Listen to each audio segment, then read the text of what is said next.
Brisbane test போட்டியில் இந்திய bowler பும்ராவை இனவெறியுடன் குறிப்பிட்ட வர்ணனையாளர் மன்னிப்பு கோரியுள்ளார்.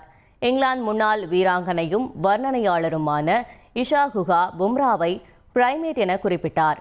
பிரைமேட் என்பது பாலூட்டிகளையும் குறிப்பாக குரங்கினத்தையும் குறிப்பிடும் வார்த்தையாகும். இஷாவின் பேச்சு சர்ச்சையை ஏற்படுத்திய நிலையில் ரசிகர்கள் கண்டனம் தெரிவித்தனர். இந்நிலையில் தனது கருத்திற்கு மன்னிப்பு கோரியுள்ள இஷா எந்த உள்நோக்கத்துடனும் அப்படி கூறவில்லை என்றும் தவறான வார்த்தையை தேர்வு செய்துவிட்டதாகவும் தெரிவித்துள்ளார்.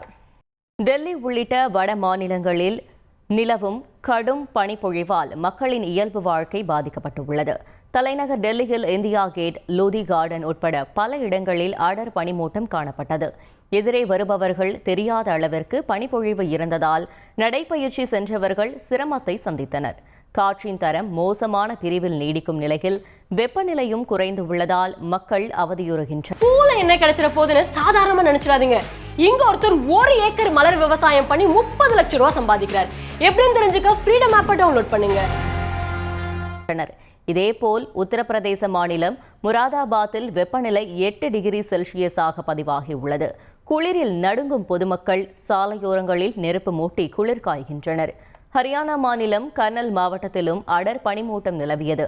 4 அடி தூரத்தில் வருபவர்கள் கூட தெரியாத அளவிற்கு சாலைகள் பனி சூழ்ந்து காணப்பட்டது.